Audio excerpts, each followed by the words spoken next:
Perfect. All right, so we're recorded now, and we're in here. All right, man. So I guess you can do your introduction because it's you usually do those for your channel. So go ahead. Okay. All right. What is up? So I'm gonna edit. No, that's so, you can okay. that's All right. cool. It's the first time. All right. Cool. So I know. I get it. let me turn you up a little bit. What is up, Scooter Heads? Oh yeah. That's how that goes. Yeah. What is up, Scooter Heads? Hey, today we're doing a Garage Time 2, right, Go? Yeah, it's Garage Time 2 with 2 people. Yeah. Yes, even better. So, except I'm not in the garage, and but we're gonna just go through some questions, and we're gonna just have some fun today, talking scooters and motorcycles and stuff. So, I'll let you introduce yourself now. All right. Well, I'm Nem.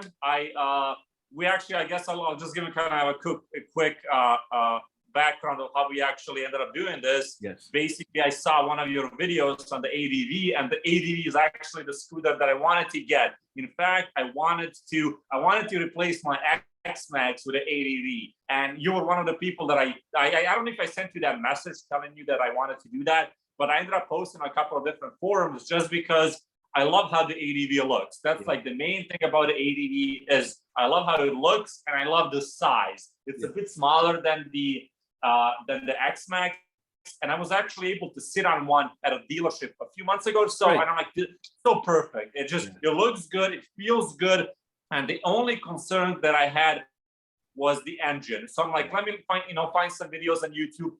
And then I ended up running across the videos that you did on the ADV. So I ended up shooting you a message, and you're like, let's do this because we both have a love for, two-wheelers and scooters and bikes. So that's basically how this ended up happening. So absolutely. And I'm going to even circle back before then.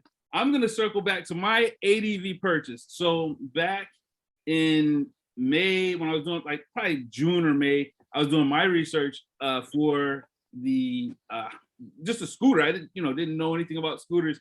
And I came across Nem's channel with the Forza that you did a review on. So it's crazy how we just get information from each other. But it's your fault I got the ADV because I remember vividly watching that video, and I was like, man, I wish I could find a Forza here in the US.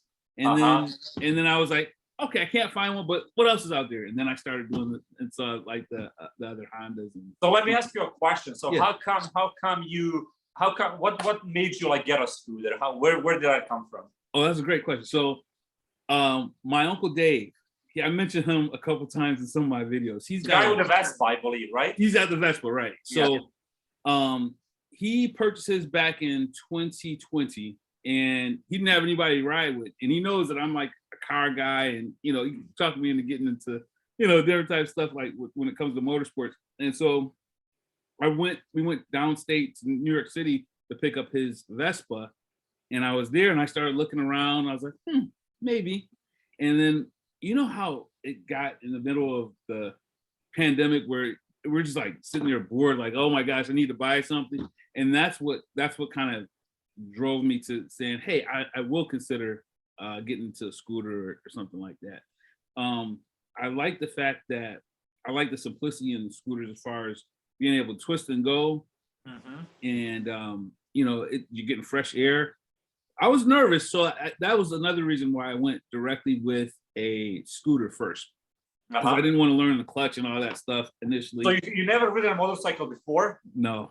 Oh wow. Okay. Nope. So I did maybe dirt bikes a long time ago. I know how to drive a manual transmission, so the clutch work it's actually second nature.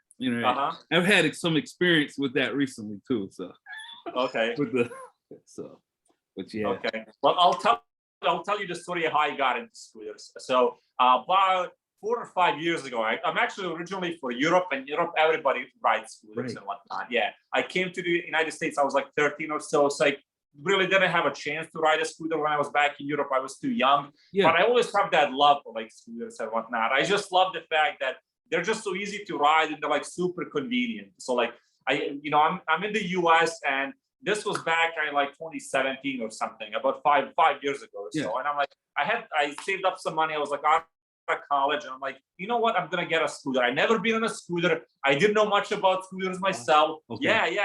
So I see one guy. I had really little knowledge about scooters. Didn't know much about different brands, about what they sell in the United States. Didn't even know like what the difference between a 50 and a 125 or a 150 was. Didn't know what 50cc stood for, to be quite honest. Like I had no idea. Like why would I know, right? I wasn't in that world. So I ended up doing some research and whatnot, and I saw this guy selling a scooter for $1,000. It was a genuine rough house. It was a genuine rough house, and genuine it's a decent brand here in the United States. I did a couple of videos on them, but we can talk about that later. Anyways, so I hit up this guy. I'm like, dude, like I'd love to check it out. I never been on a scooter. $1,000, whatever. If I lose $1,000, it doesn't matter if I don't like it. So I go. I've never been on a scooter. This is about 30 miles away from where I live. It's on the border between Wisconsin and Illinois. So I get in my car, I go, and I like how it looks. I'm like, dude, I want to get this. And I'm like, can you like teach me how to ride? Because I never ridden one.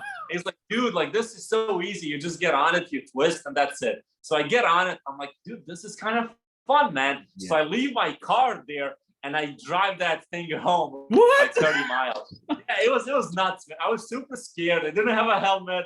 Oh my gosh. I know, it was nuts. I was super scared, but like I took it easy. I was going like 20 and whatnot. But to be honest, within about like 15 minutes, you kind of get used to it because it's really simple. It's not intimidating whatsoever, like riding a scooter. And I'm like, this is kind of fun. So I get it home, and then I just kind of fall in love. I had that scooter for about 2 years or so before I sold it. And then I was stripping it down completely, learning about how things function on a scooter, doing like my own maintenance, upgrading stuff and whatnot. And then I ended up doing that video, which is one of the best videos that I have, or one of the most popular, where I compare a 50 to a 150. Right. And I fell in love with the scooter so much that I ended up getting another scooter, which was a Kimco Super 8 150. So I had two scooters at that time. And I'm like, this is so awesome. It's super convenient. I would take that thing to work. I would like take it around town.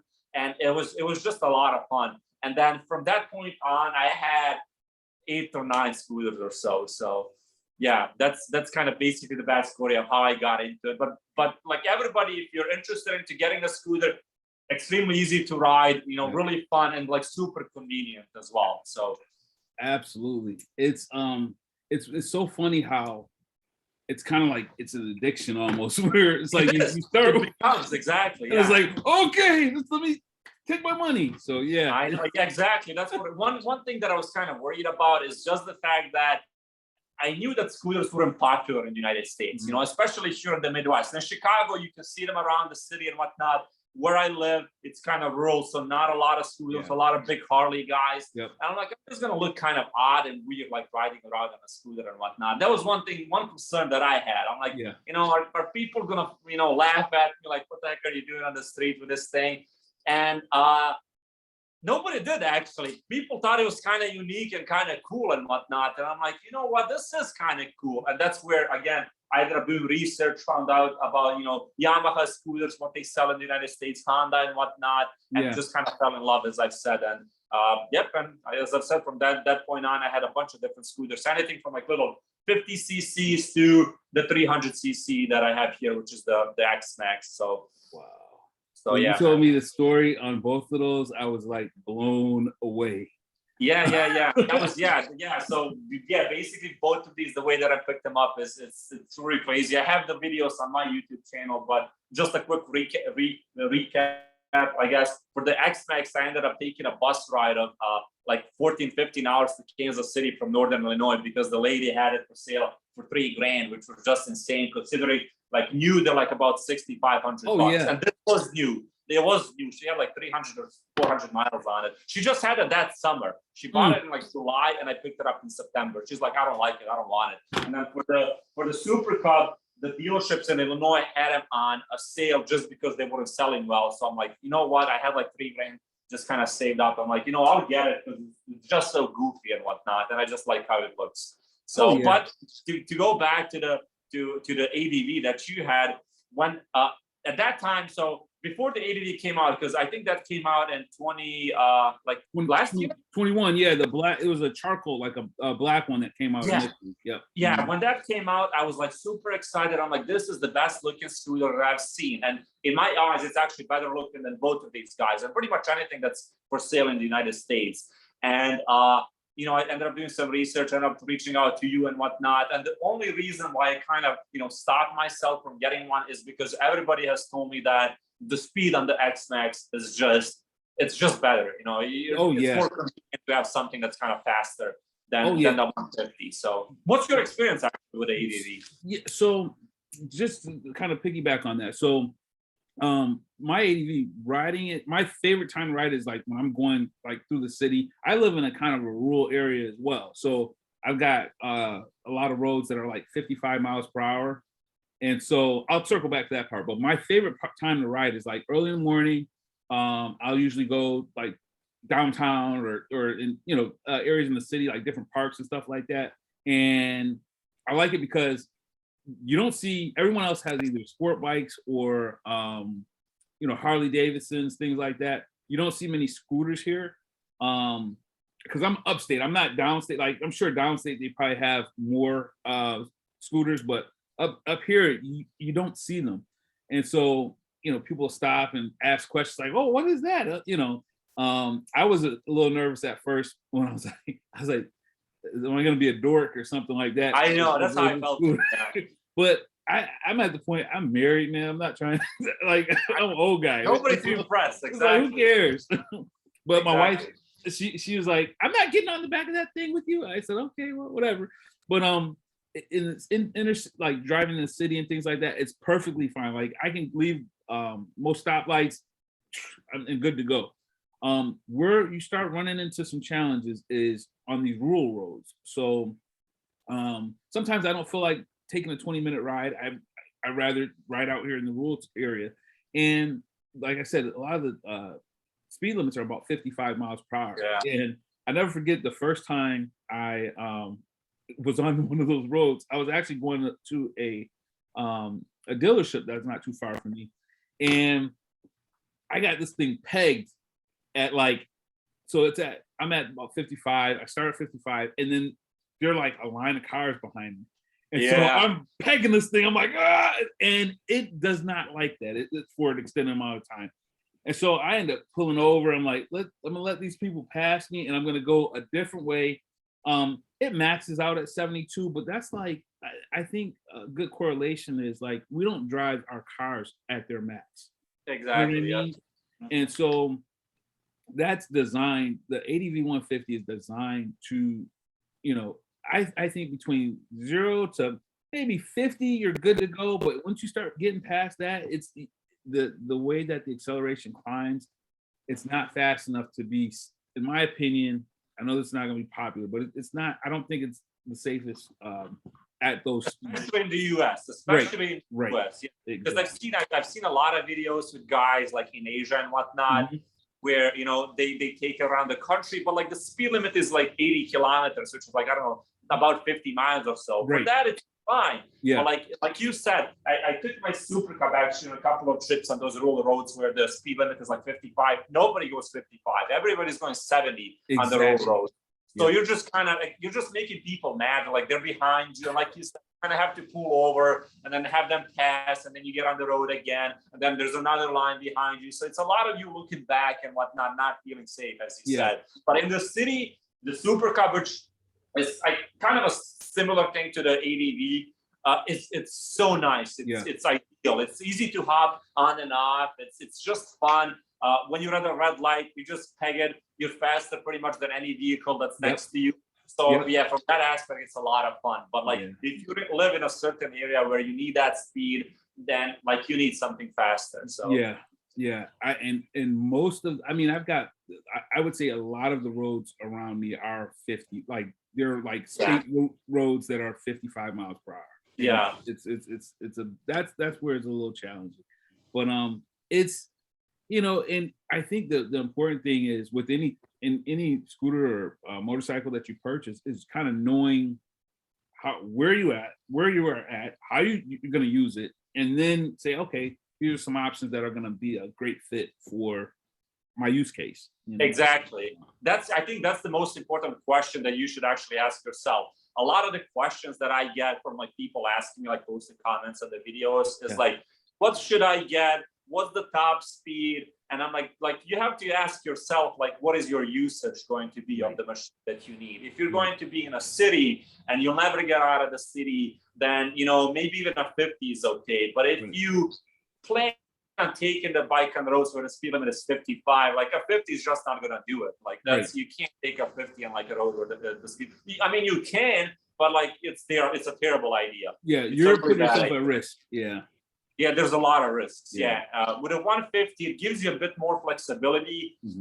But again, it's difficult if you have those speed limits where the limit is 55. But if you want to take it on, I don't know, kind of a faster road, it just kind of limits you. And that's where, you know, bigger capacities are, I think, are just a much better choice. So. I think the perfect. I think that Xmax, as far as in the United States, to me, that's that you can purchase today is one of the best choices that are out there as far as getting something. Because, like, tell me about like how it is with your Xmax as far as highway use and things like that. So I think I did a video on like why I love the Xmax, and the reason it's not like too big. It's not like the Bergman 650 where it's huge. It's a little bigger than the ADV, which is okay, but the engine is just fantastic because it doesn't limit you whatsoever. It's nimble enough for anybody to get on and ride it in the city, and then it does give you the capability on the highway. As I told you, I took the thing from Kansas City to like northern Illinois, 668 hours. I know. And I was on the highway, and you can easily cruise 75. At like 75, the bike is spinning about 6,500 RPM, which is like ideal. It's perfect. So that, like you said, it's probably, if you're looking for a scooter, something that's easy to ride, you don't have to shift gears, and something that you can pretty much ride anywhere, I think this is one of the best, probably the best choice, because the other choices are like, there's the Bergman, I believe 400 that they still sell in the US. The 200, I think they sell. I don't know how capable that is. And then there's that Kimco AK550. I don't know if you've seen the Kimco 550. Kimco A, isn't there a 350 as well? Like a Kimco 3? Oh yes, there's the X-Down. Yeah, there's the X-Down. There it is. The X-Down. So out of all of those, I feel like the X-Max gives you, first of all, it's like a Yamaha, which is kind of cool. And second of all, it seems like the best deal, because the Bergman's, the 400 is $8,000 or something, which is kind of like a lot of money. And this thing, it's like 6,500 out of the door, because it's like 57 MSRP, which I feel like it's a good value. That's a sweet spot. 100 and gives you a lot of options. So absolutely, like my usage is basically like in the summer. So this past year, I put 7,000 miles on the Xmax, 7,000 miles on the Xmax, and I put 4,000 miles on my car the entire year. The entire year, just because like there's no need for me to take out the car, because I do pretty much everything locally and whatnot.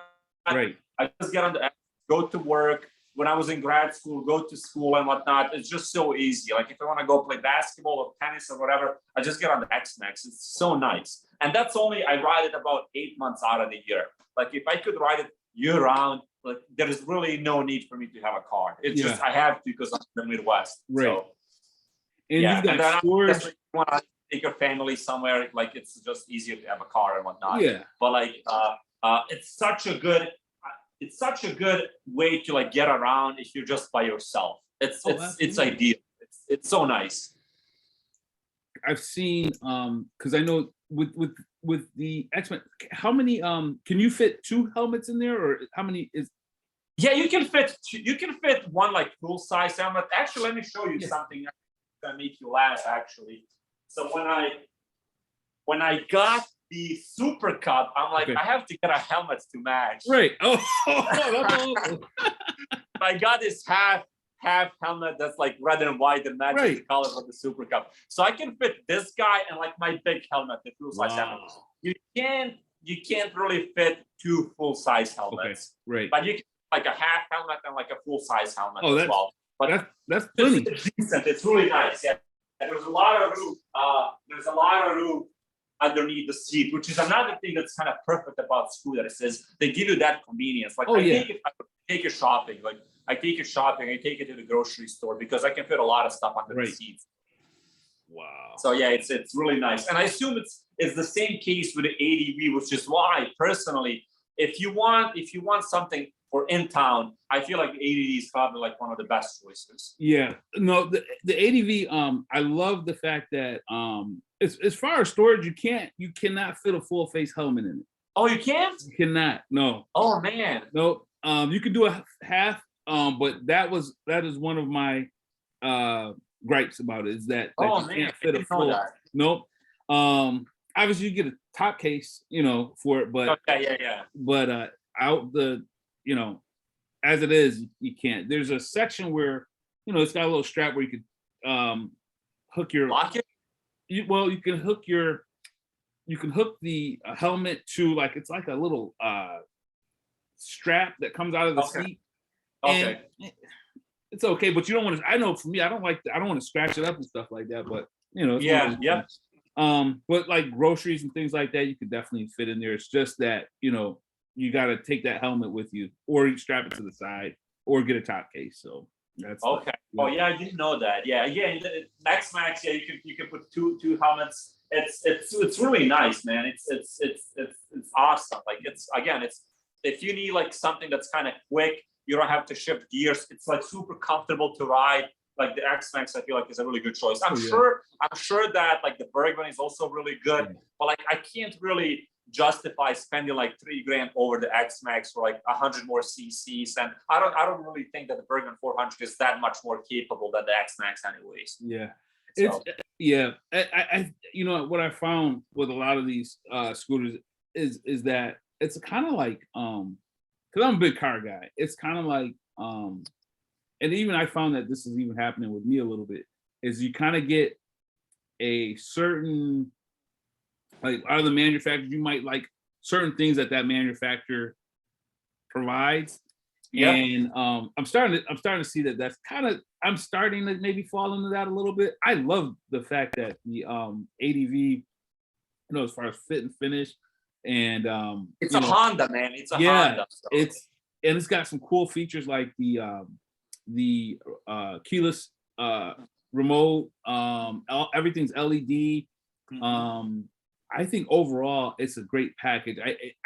The one thing that just I feel like if it had a 300cc or 350, it would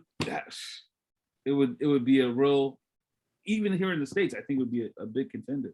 To be quite honest, when I was thinking about it, I'm like, even if it was like a 200, like if I could cruise at 65, like I would be happy with that, because I never, even when I'm on the highway, I don't really go past 65. Right. Like if you can give me like that capability where I can cruise for a few hours at 65, it's just you're kind of limited and you can't really do that, and that's like the only reason why I didn't go for it. And I'm kind of sad, at the same time, because I just love how it looks. And I was actually thinking about, maybe I'll just sell my Super Cup and then get the ADV, but then I also kind of love the Super Cup. So it's kind of one of those things. I would rather just kind of save up some money and maybe just add it to my collection rather than sell something. And then, because I would feel bad selling the Super Cup just because it just looks so goofy and it makes you feel like so good riding around the city and whatnot. And like, so yeah, it's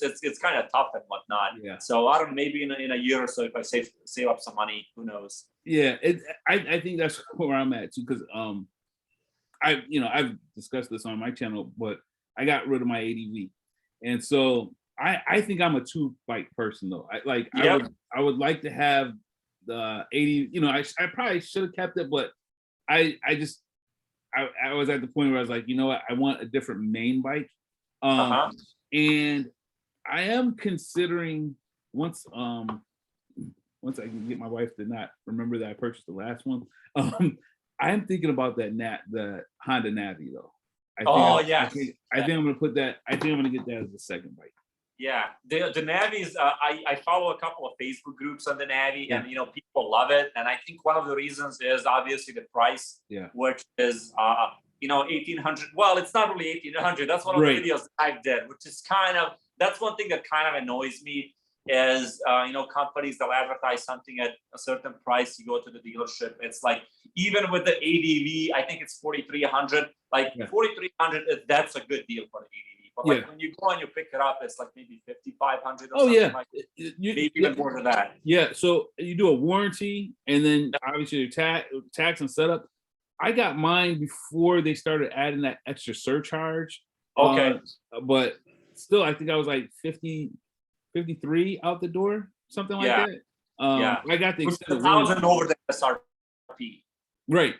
Yeah, which is it's a lot of money. You're thinking you had 43, not too bad. You get there 53, and then the things that I've seen with the Navi, the price is, man, like I've seen people get them for like 2,200, and I've seen people like pay like 3,300, which is it's insane. Not 33. I mean, you lose all the value of it. Like at 22, I get it. Even 25 at the most, I'm like, okay, fine. Yep. But 3,000, 3,300, that's absurd. That's absurd.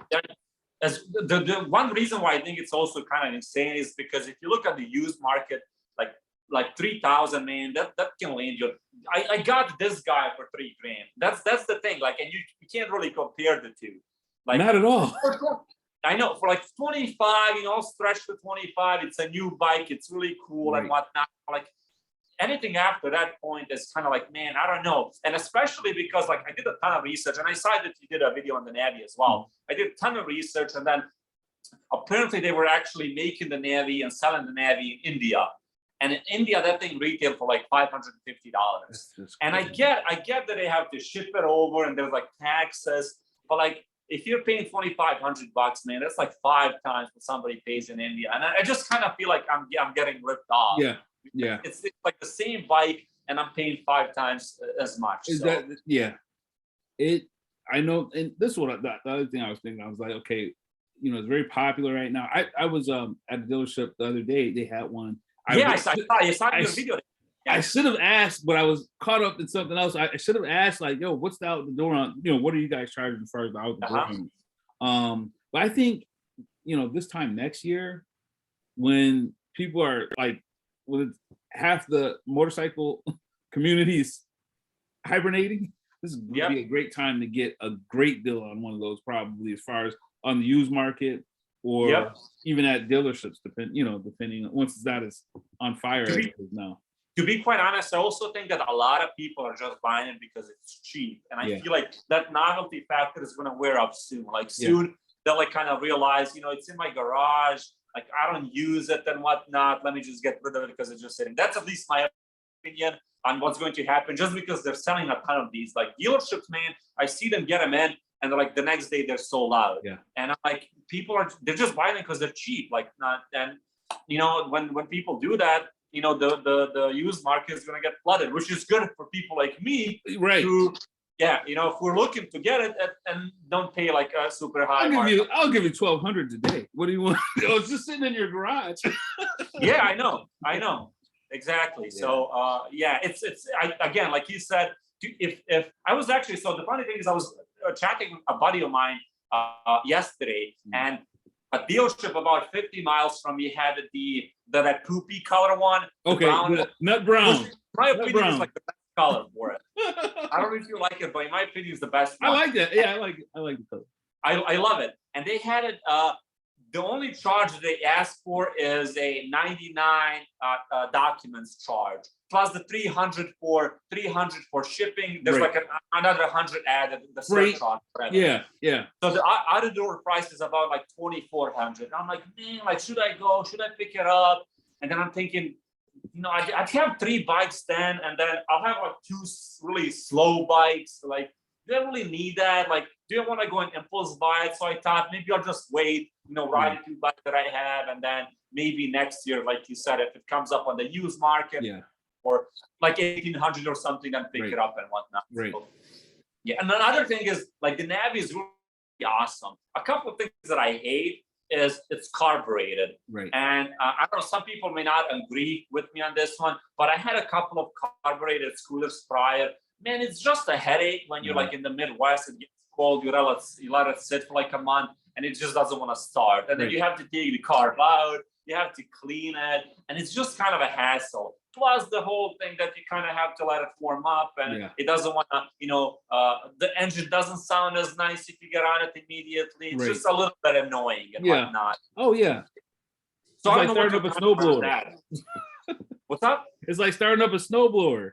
It does, yeah, exactly. You have to, it's just kind of a hassle and whatnot. I'm like, do I want to deal with that? Maybe I do, you know, because I'll have 2 other bikes and whatnot. But then at the same time, I'm like, dude, it's like $2,300. Man, that's kind of a lot of money. And one thing that I always like when I think about things like that, I look on the used market, and I'm like, if I just maybe save another grand, I can get like a used ADV. And like in my eyes, you can't really compare the two. Like the ADV and the Navi, quality-wise, performance-wise, you can't really compare the two. So I'm like, maybe I should just then, you know, save another grand and then get an ADV because I'll get more use out of it. And it's, in my opinion, it's a nicer looking thing as well. So I don't know. Yeah, it's one of those things where it's just there's so the good thing is that there are options that, you know, there are, world, even in the US, even in the US, exactly. And I think that that's a good thing because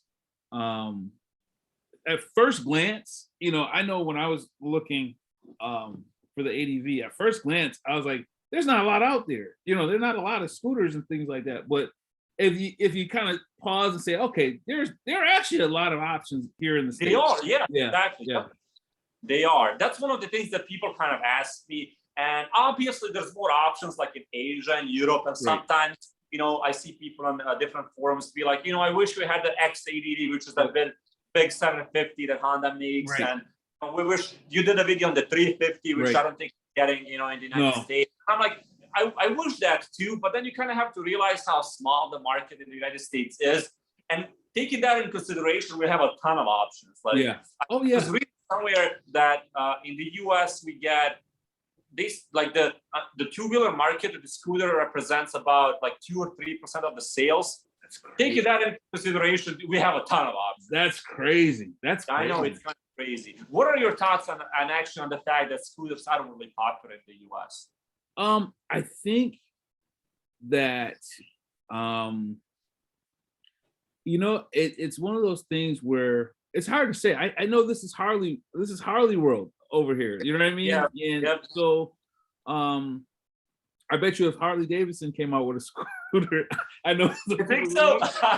but I bet you it would sell. I bet you it would sell because it's a Harley. But I don't know. I'm kind of just saying that, but I think that it's just not part of the culture here. Like I was watching some videos. My wife are thinking about going to Europe for vacation, and we're just watching videos, and everyone has a scooter. Like you'll see a car, and then you'll see a scooter. You'll see a car. It's just not like that here. Even the motorcycle market though. Like I know overall, like it's not that. It's probably one of the smallest markets in. It's not a big market, the U.S. market. Yeah, so I think it's like 15,000 a year. Yeah, it's not a lot. Not at all. And consider how many choices we have. Also, I'm like, how many? You know, there's these Chinese brands. I'm like, what do they sell? Like 2 scooters a year? Like, what is going on? Yeah, it's so it's hard to say. You know why we don't have them here, and I know for me, like I said earlier, was the kind of the stigma of like, is this going to be dorky but I've gotten to the point where I don't care. But maybe some people might think that it's hard to say. It's hard to say. I was watching actually a good video.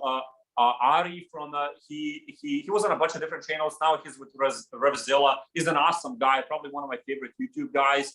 Who was it? His name's Ari. He does videos for Revzilla now. Okay. The latest video that he did was like him and this guy Zach did a trip on the trail 125s. They went to Alaska. Oh yeah. Yep.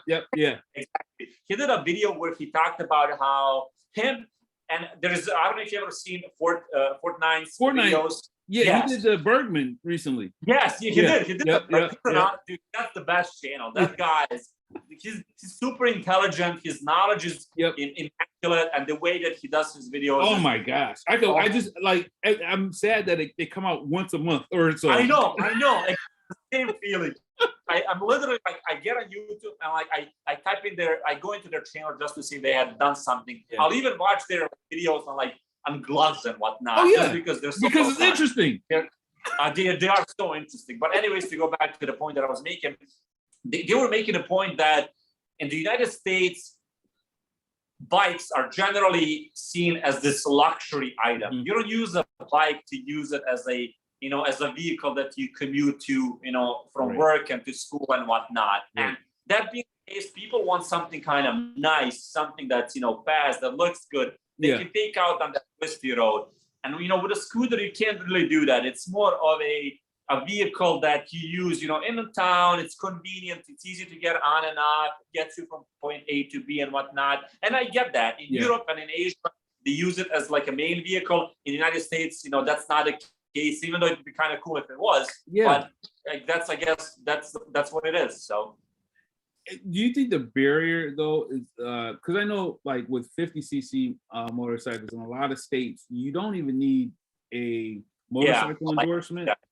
Do you think that maybe that the once you get to 100cc or 150cc, that there's a barrier there now, you know what I mean? I have to get a motorcycle endorsement versus, and the other thing is I think that the culture in the United States, a lot of people think that, know that motorcycles and scooters being on the road without a cage around you, it's not safe, it's hard to say. I totally agree. It's just that culture, and then also the roads in the United States, they don't seem to be suited, for small little scooters. Right. The roads are really wide. You have big cars. You're kind of hard to see and whatnot. So I get it, and that's why I was making a point. I'm kind of happy with the options that we do get because it's such a small market. There's a ton of options actually. A ton of 50cc's. You have a couple of 300cc's. You have Kimco that came out with the AK550, which is basically a sports scooter. Which is kind of, I couldn't believe that they what are those, about 11 grand or so for the 550? Yeah, it's really expensive. Yeah, it's really expensive. I've seen one. Actually, I was in Miami over the summer. I saw a guy ride it, and it looks really good. Yeah. And Miami, in Miami, there's a lot of scooters. I don't know if you've ever been. Really? That's like one city. Yeah, there's a lot of scooters in Miami. Miami, like Key West. Yeah, a lot of scooters. Key West, I know in Key West, I was just there. In Key West, I saw scooters all over the place. Yep. In Key West, you can rent them out. You can ride around. Right. I love Key West. Oh my gosh. It's really nice. I was there actually over the summer as well. And it was my first time visiting Key West, even though I've been in Florida a bunch of times. And I was like, man, it's kind of cool. Living here, all you need is a scooter because everything is really close. The weather is perfect. So it's a great view. Even a 50cc in Key West is perfect. Yeah. Absolutely. So yeah. Actually, let me ask you this question. So when you were considering getting a scooter, did you have the engine signs in mind at all? Yes. I knew I didn't want a 50cc. Personally for me, because I did know that, I wanted to have some extra capability as far as, being able to, I knew my roads. I didn't realize, that I was more looking at the top speed on the ADV, and I don't even think Honda advertises it, but it's I guess known that it's about 72 miles per hour. So in my head, I was like, okay, that should be fine. And maybe I didn't do enough research, but so I knew I needed at least 150cc. I didn't want anything under it because I looked at the S-Max. I looked at the S-Max. I think there was like I looked at a Vespa 150. I don't know why I was in that 150 zone, and I looked at the PCX 160. And my uncle was like, he's like, you might want to get something that's got a little bit more power. But then I was like, I don't want to spend $6 or $7 grand either. So it was like I was, because I didn't know if I was gonna really enjoy, as much as I do. So I get that. Yeah. No, like, that's one of the questions that I get a lot is like, what is the top speed? What is the top speed? And like one of the things that I think to myself is like, it's a fair question and whatnot. It's just that, when people ask me what's the top speed on the Super Cup, I'm like, dude, like the top speed really doesn't matter. You're not getting the Super Cup like to take it out on the highway. Right. That's not its purpose and whatnot. Yeah. So the top speed is whatever, like 55, 60, like if you're lucky. Right. But like doesn't mean you can just peg at 60 all day, and get on the highway and whatnot, because it's not gonna keep 60. You get a slight climb, it drops down to like 40. Yep. And people just, people think that, oh, top speed, I can do that all day long. No, you can't, unfortunately. Not at all. And the other thing is, people don't realize that your weight does play a big role as far as what your top speed is. Right. I've met, I'm not a 500 pound. I'm about 215 pounds. And I got mine up to about 67. And it was like after I pet, it was like, bruh, that's all I got. That's all I got for you. I get it. Yeah, people also don't realize that, and that's especially true with like little 50s. Yeah. Like, dude, like 5 pounds makes a difference. Oh, like, yeah, absolutely. It really does. One thing that when I was actually just getting into scooters, one thing that kind of surprised me is even a little 50. When you think about like 50 cc's, that's like a little cup of water, and the amount of power that they can produce, for such small engines, it's truly nuts. Yeah, it's really, that's true. That's true. It's truly insane. Just thinking about, like, I have a Kia that I drive like for work and whatnot. Yes. It has a 2-liter engine. That's 2,000 cc's. Right. 2 liter, that's 2,000. So a 50 cc scooter, like the difference, that's 40 times, right? That's crazy. 40 times as much. That's crazy. Insane. Like, just thinking that it can even get you to like 30 miles per hour is nuts. Yeah. Yeah. Absolutely. So let me ask you a question. So what do you think? Because I have a lot of people that I know are these are first time people getting on 2 wheels, things like that. And obviously people that have been riding forever, but what is the difference between, I know something might sound like a simple question, but what is the difference between someone that buys a scooter like the Xmax, for example, your situation, where the person you bought it from purchased it this year, this is the year that you purchased it, and then just didn't do anything with it? Because I have a lot of people that I know that have, motorcycles and scooters that are sitting in their garage, never, 300, 400, 1,000 miles on them, and then just kind of put them up. Why do you think that is? To be quite honest, that's something that I love about the United States, man. Just because it gives people like me a chance to pick them up for not a lot of money, and it's the best thing in the world. Yeah. The reason behind it, I don't know, man. I think like people maybe, they get this idea in their head that they're gonna use it every day and whatnot, and they get on it, and their expectations might be too high, and they're like, it's just kind of easier to use a car and whatnot, so they just kind of have it sit. Like, that's not my case whatsoever. Like, right. I love getting out and taking the bike out as much as I can, just because in my eyes it's just as nice as being in a car. Plus, it's more convenient. You get on it, you're off it. It's really easy, and it's just more fun. That's like one thing. It's just a lot more fun than being in a. At least in my case, I have a Kia. Kias they're not fun cars and whatnot. Yeah. If I had like a Mazda Miata or something, maybe like it'd be different. But like I do not. So I don't know, man. And that's true. Not just about scooters, like you said, motorcycles as well. Yeah. And I think that just goes back to that point that in the United States, people buy bikes as this luxury item to maybe use once a month or whatever. Right. And they just don't. And then they're like, what is the point of keeping this thing? It's just kind of, collecting dust in my garage. Yeah. So that was a fear of mine. And that's why I started at I was like, okay, I'll do something 150 cc. I felt like I could absorb that and not feel like horrible about it if I didn't use it. But it was something that had, like, I don't know what it was, but like I just was so I hated going days without using it. I felt like I know. Yeah. So I think when you get the bite, when you get the bite, it's there. They're like, okay, I'm gonna some people are just gonna enjoy it, get on there, and then other people are just gonna kind of maybe fear things like that could play a role too. Because there's an adjustment, when you're very vulnerable as far as being out there without anything around you. And I think that makes it really easy to say, what, maybe not. And I was one of those people that it was a luxury. It was one of those things where I was like, let me try it out. I work from home, so I never have to commute anywhere. And so I was just like, I don't need it to. It's just going to be more of a fun weekend thing, and that's what it definitely is and was. So that's the thing is, as long as you can have a lot of fun during the week, then you get to use it a lot. So that's kind of cool. Like my Xmax and even the Super Cup, man. I'll if I take the Xmax out on a Monday, like the next day I'll take out the Super Cup, just because I hate the thing that it's just kind of sitting in the garage. I want to use it and whatnot. And it's like I'm having fun with it as well.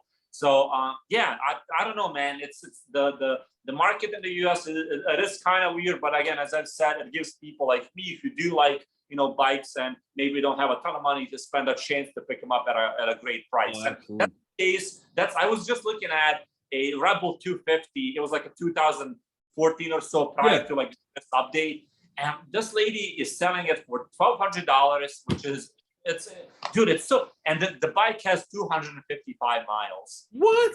It's nuts, man. It's nuts. And I'm like, dude, like, should I go? It's like 300 miles away from me, so I'm like, it's kind of cold and I don't have a trailer and whatnot. But I'm seriously like thinking about, should I like rent a U-Haul and you go? You like this? I know in my area, Home Depot, instead of going U-Haul, because I think U-Haul they charge per mile. Yeah. But Home Depot, they have unlimited miles. By hour, they do it by the hour, or by day. So by day. That's a good idea. That's a good idea. I'll have to think about it, just because I don't know if I want a Rebel and whatnot, but like it's such a good deal. The crazy thing is that I know that I don't like flipping stuff actually. One thing, so I'll tell you a funny story. I had a Kimco a while back, and I had it for about 6 months. I got it really cheap. I got it for like $700, and it was worth. My honest opinion that the bike was probably worth like $1,500. It's just the guy bought it, never used it, had like 50 miles on it, and I ended up getting it from him. I used it for like a summer. How many miles?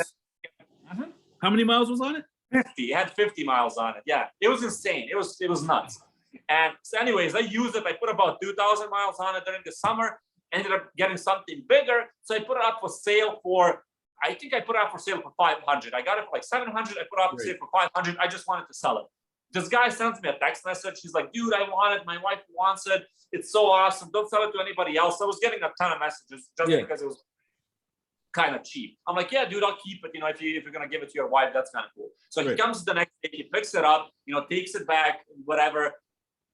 He lived maybe, I don't know, like 50 miles away. I get on Facebook the next day and I see the bike for sale for $1,200. I'm like, dude, like you don't have to like story. I get that's you don't have to make up a story. If you're gonna flip, you can tell me and whatnot. I don't have to say anything. Like, dude, I want to buy it. You come and you buy it and whatnot. And I see why that makes sense, because it's like, okay, dude, like I don't know. You can do it, but I understand why you're like. You don't have to tell me. Told me. I just felt bad. Like, dude, I don't care, because I'm selling it. I just want to get rid of it. I don't want. I had something else at the time. That's why I'm selling it cheap. But like, you don't have to sell me the story, because I'm getting a lot of people interested, because it's so cheap that you want to give it to your wife and whatnot. I literally like told other people, like, no, man, like I have a guy coming tomorrow, even though like people are willing to come that day, because you can get the story and whatnot. So. If you come and you don't tell me anything, you buy it, you can do whatever you want. It's your bike and whatnot. So who cares, But so that was kind of like one annoying thing that kind of happened and whatnot. So I was like, man, this guy, man, like that's lame. That's lame. Yeah. So let me ask you. So what are the most common questions that you get in regards to like your channel and whatnot, and people asking you just general questions about scooters and whatnot? So there are a few. Top speed is one that I get. I've gotten a couple as far as like, is it a good beginner scooter? Okay. Yep. That's a big one. I'll start with that one. So I think it's great, right? So I think it's a great introductory to two wheels. Twist and go allows you to get comfortable on the road. You know, you instead of worrying about a clutch or anything like that, you're able to become defensive and learn the road. So I do think scooters are good especially if you're going to stay in the scooter lane.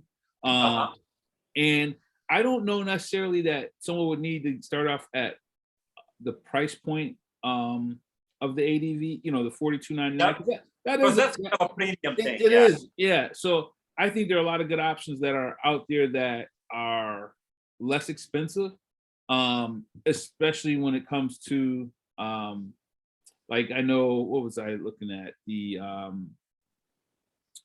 some of the well, I don't remember exactly the ones I was looking at, but there are some better options, as far as the price point. Like Kimco, right? That's exactly. Kimco, Sim, I believe, like Lance. Yep, exactly. Genuine. Right, and so you know you could definitely start there and then work your way up to something like, if you were like, okay, I want something I'm going to hold on to for a good amount of time. Then it's perfect because you got great convenience as far as, like I said, the keyless entry, the LEDs, the styling is amazing. But I do think that it is whatever scooter you get, I think it is good for beginners. Because you know, whether you get a 50, 150, 300, you're going to be able to get in there and learn the road and get familiar with it. Like you said, you never rode a scooter in your life when you picked up your first scooter, and you went hundreds of miles, a couple hundred miles. No, when I picked up the 50, it was like 40 miles or so.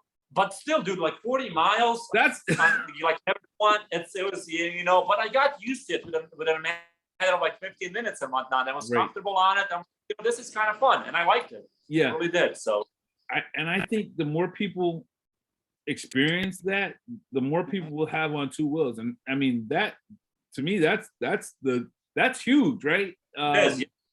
Because that changed the tide. Then we start getting more different, you know, more options that come in if there are more people riding. So, I totally agree with that. Yep.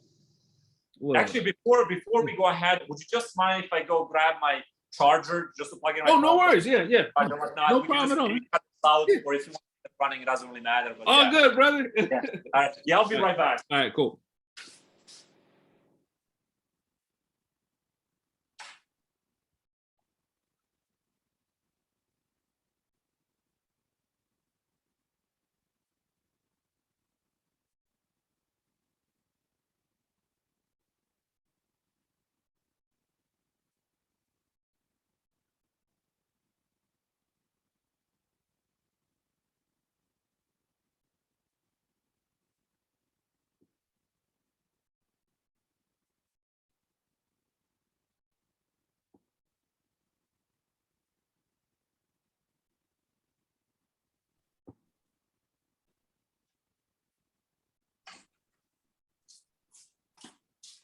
No, man, I think we should do this like maybe once a month or so, bro, or once a quarter at least.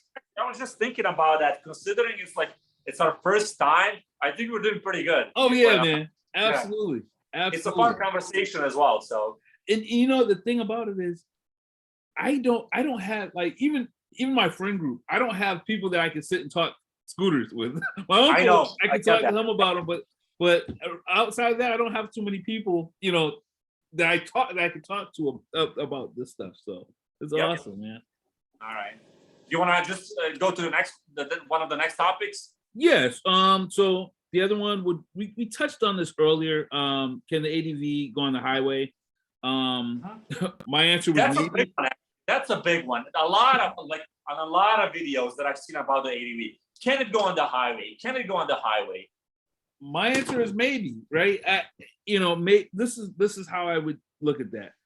If you're in an emergency situation where you have to get on the highway for some reason, stay in the slow lane. Yep. And, you know, get off at every exit. try to just stay in the slowest lane possible. I know here, my normal roads, like my expressway, unless I'm on the thruway, it's 55 miles per hour. Again, people are traveling 60, 65, 70 miles per hour. Yeah. It's just, you can you? Yes, you can. Should you is a whole different situation. Yeah, exactly. That's one of the, that's a great point. And that's one of the answers that I give to pretty much everybody who asks me, like, dude, can I take, like on my earlier videos, like on the Kimco 150, or even on my 50 versus 150 video, people were like, can I take the 150 out on the freeway? And I'm like, don't buy it if you're going to be on the freeway like a lot. Right. Even if you're going to be on the freeway like once a week, dude, it's just going to be a hassle. It's not safe also. Right. Just get something else. Get maybe a 200 Bergman or so, like, or even maybe like the Xmax, because I think the Xmax do like 200. Like we'll do like 70, 75 or something like that.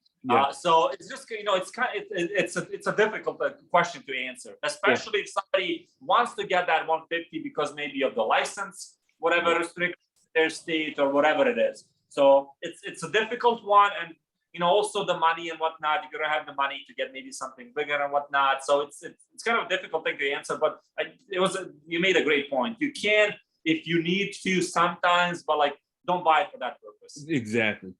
Yep, I totally agree. Yep. An easy one is the seat comfortable? I had no issues with the seat at all. When I get on that ADV, I like to be on it for hours. So I might start at like 7 a.m. and then I don't get home until 1 o'clock or even later sometimes. Just because I'm out exploring, enjoying myself. I've never at any point been like my butt hurts because I've been on it. They make custom seats and things like that you can purchase for it. If you need a little bit more cushion. Have you ever taken the ADV off-road? No. No. I thought about it. Well, okay. Yes, I have. And but it wasn't. It was on it wasn't like off-road, but it was like gravel and mud and things like that. And there were some big potholes. It handled it fine. Fine. But I was like, let me get off this because I didn't want to puncture. I know exactly. So I was like, let me just not go too crazy.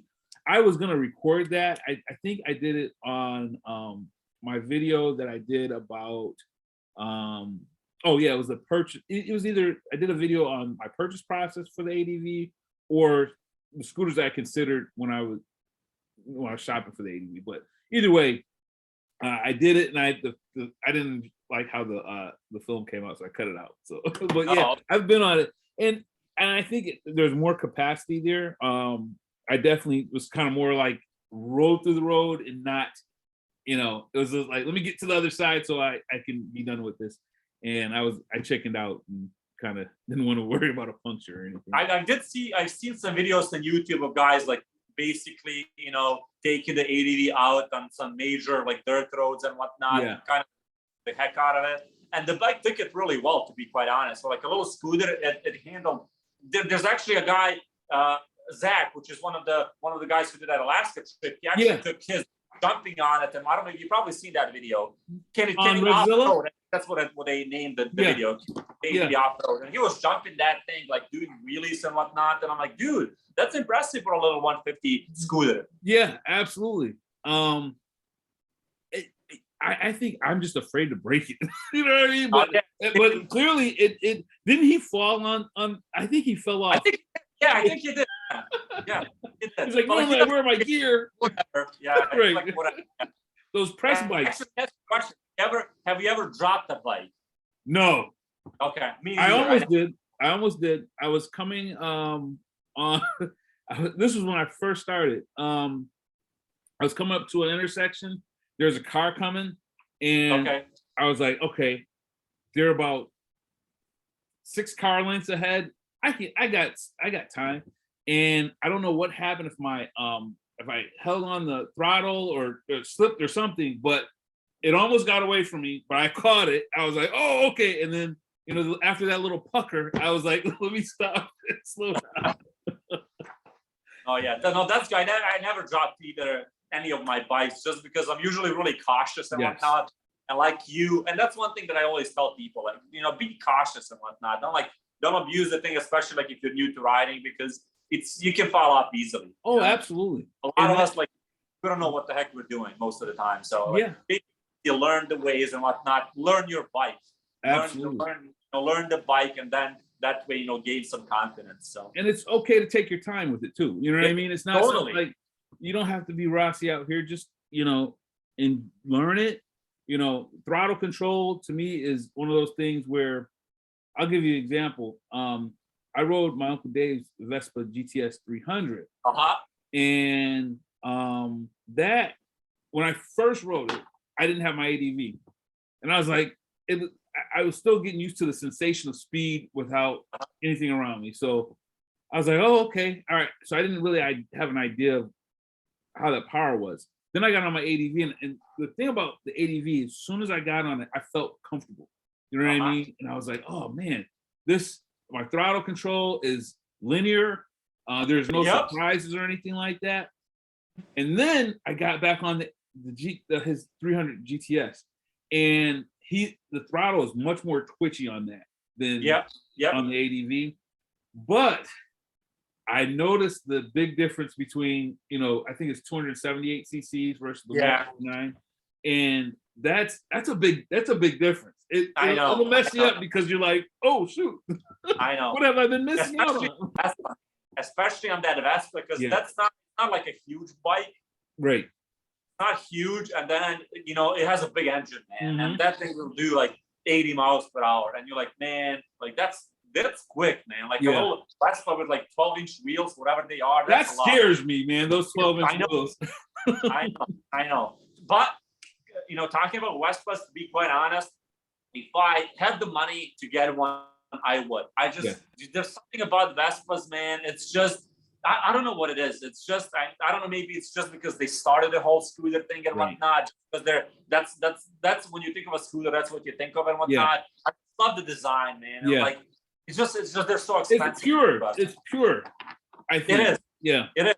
Exactly. It's totally pure. And it's just, unfortunately, especially when you get up there and like engine size, they're just so expensive, man. Like, they're so expensive.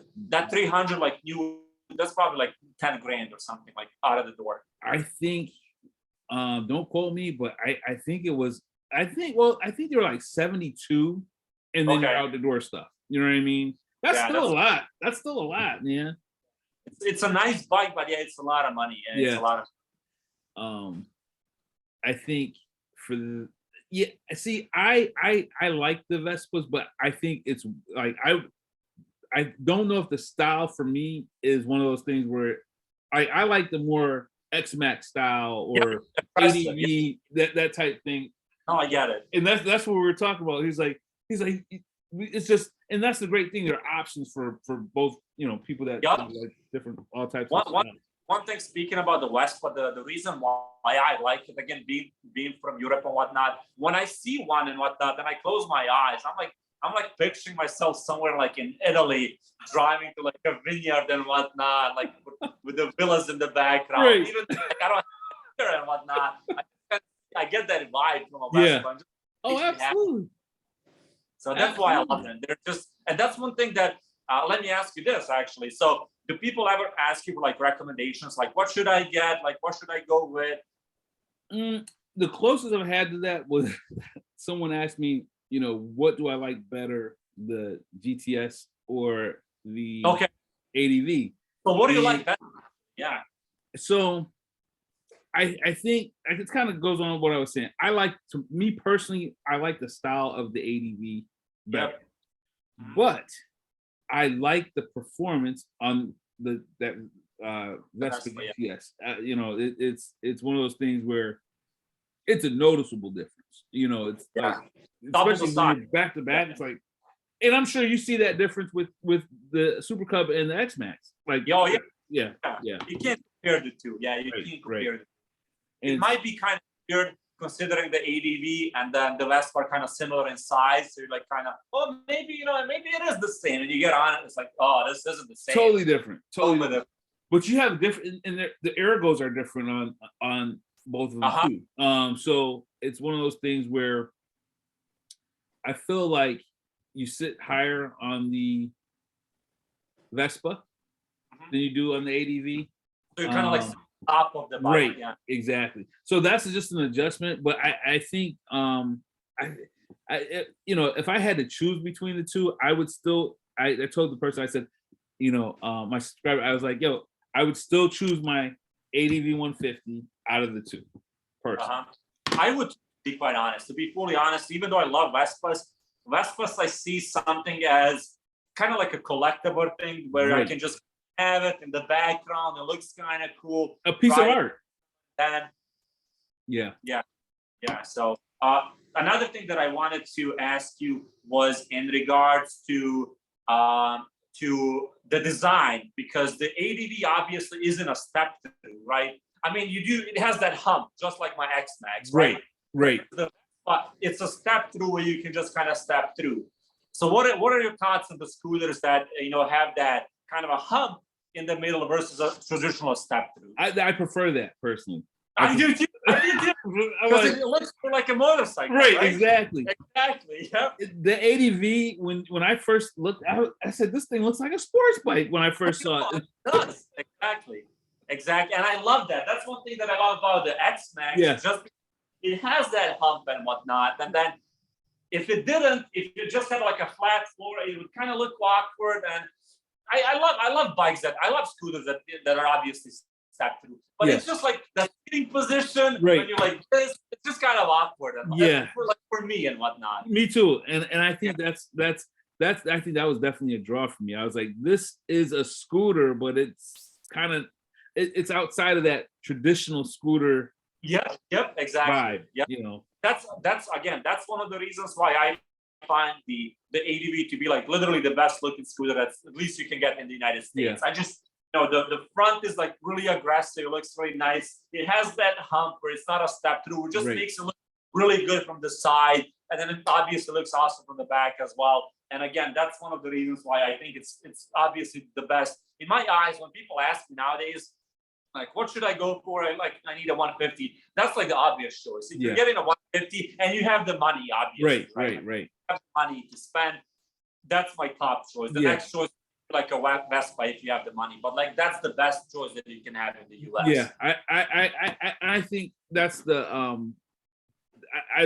my last video I was mentioning, you know, if I had to do it all over again, I would still, I think it's a great, you know, as far, even though there's a premium there, I think that it is for what you're getting. I think it's solid, rock solid, and it should be on, you know, the top of you know, if you're in that 150cc market, it should be a contender, like one of the top three on the. What do you think about the relationship between the ADV and the PCX and that price difference, which is like $500 or so?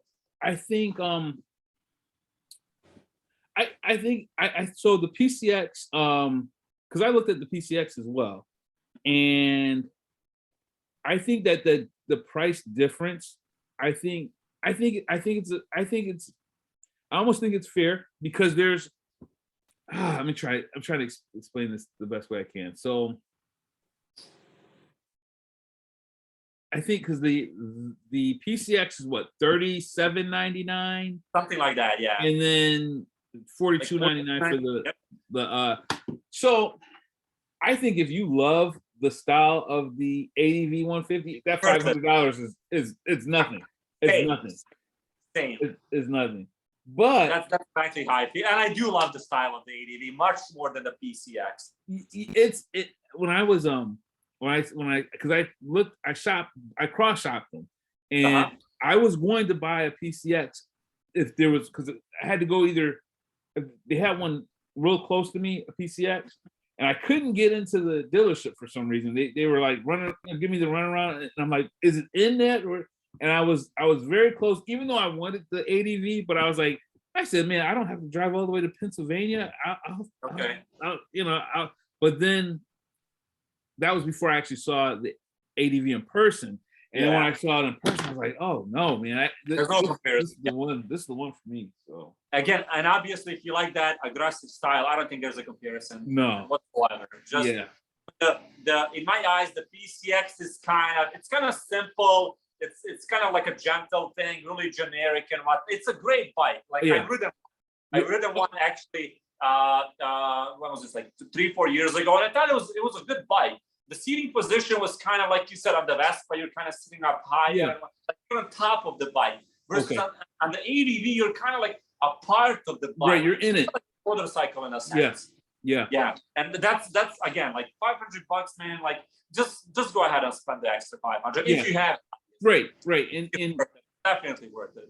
I think the only difference that I would do this time around would be to go with a slightly used ADV 150.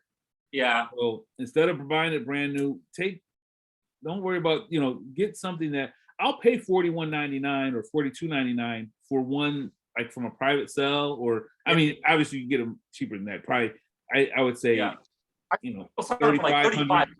Right. Which is insane. Right. Which is insane. Yeah, which is truly that's a steal. That's a steal, and if you can get that, especially like a one that has some residual warranty on it, because you can always have Honda pick up as long as you're within that residual warranty period. I believe they'll extend it, with the actual, as long as the maintenance has been done, they'll extend it, for you for another year. They'll send you a sheet on it. So. I think that's the sweet spot for that. And I think if I were to do it again, I wouldn't have bought a brand new one. I would have purchased one that was, 500 miles, something like that on it, as long as it was clean. So no, I feel the same way, which is again, that's one of the reasons why I love the market in the United States. People buy these things, they take them out once and they're like sell them, and then obviously they have to ask for a lot less than paid for it. And then you're basically getting a brand new bike. And you're not paying those dealer fees or taxes, that, which is saving you like $1,500, which is that's a lot of. That's like made for years. And I don't mean to offend anyone that works at these shops. I don't understand, where, because I've seen the setup videos. I mean, they've got videos all online for the setup for these.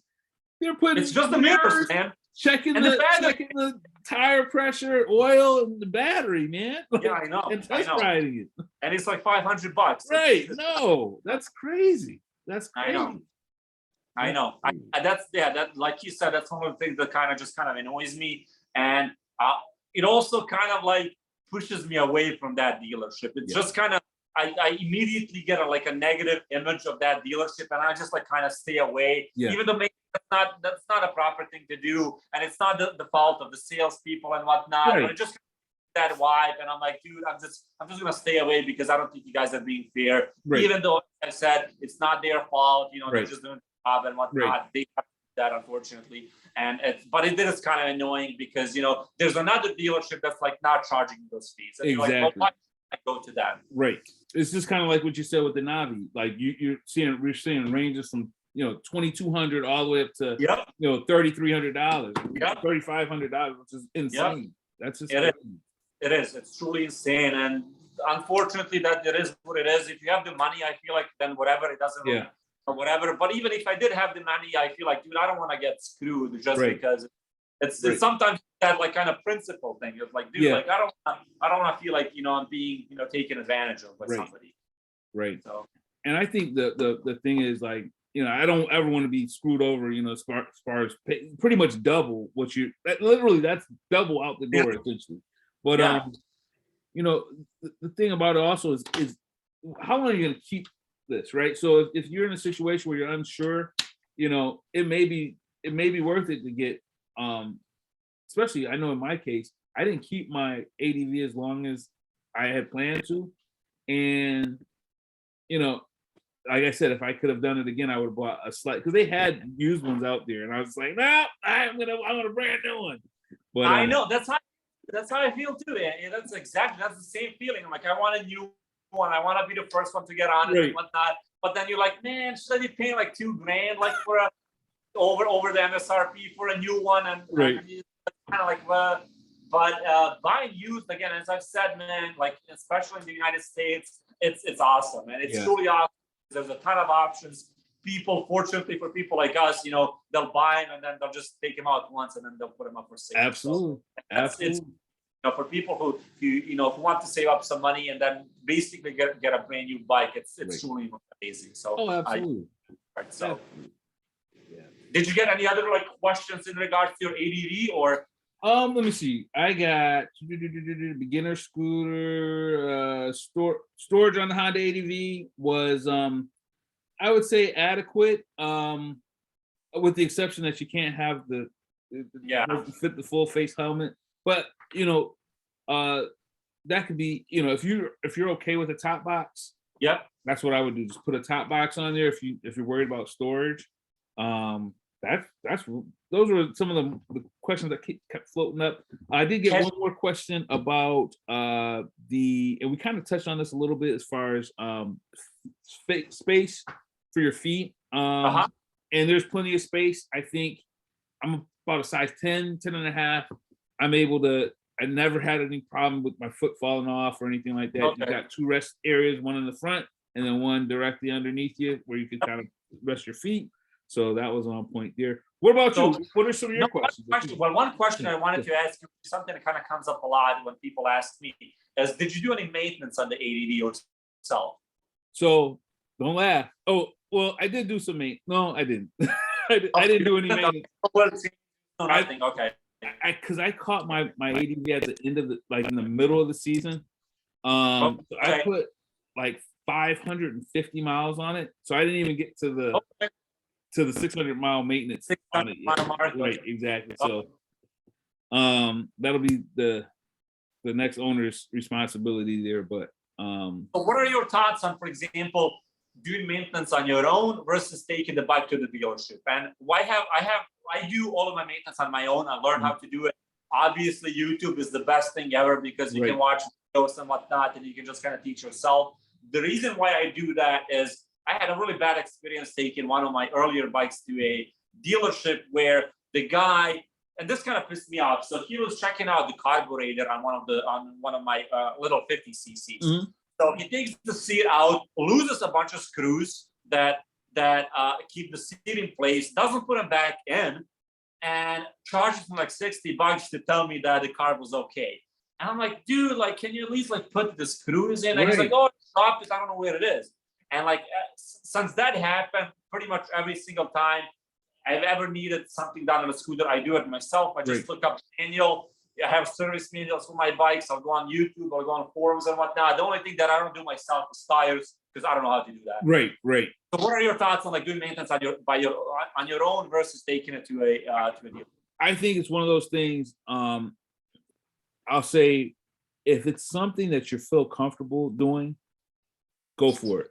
If it's something that is intimidating and you think that you're gonna jam something up, then maybe take it in. You know, depending on how you're at, you know, how you feel about the warranty situation. I guess if it's well documented, that first maintenance, I guess for the 80 to 600 miles, it's one of those things where if I'm not going to spend $200 for an oil. I know.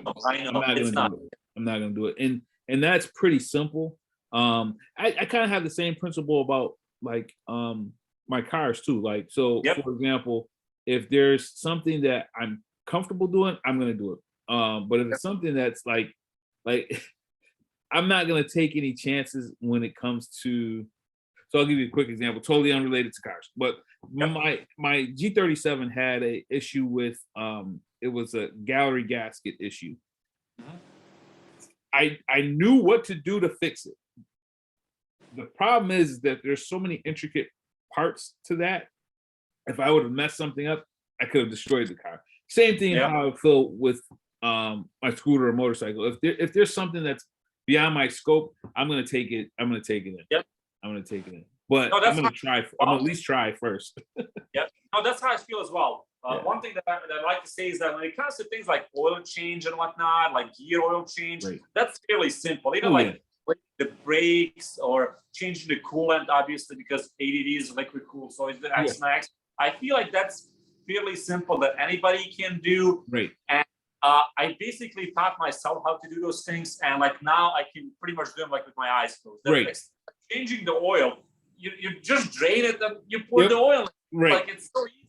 Right. And like bleeding the brakes, that's also like super easy. Anybody can do that. And I feel like taking the bike into a dealership where a mechanic may not be the best, mechanic out there, who probably doesn't even care about your bike as much as you do, might not even do as good of a job, and is going to charge you like a couple $100. Absolutely. So I tell people, just try to learn how to do the basic stuff on your own, because nobody's going to take better care of your bike than you are. And I'm the type of person who I like to take care of my stuff. So. Right.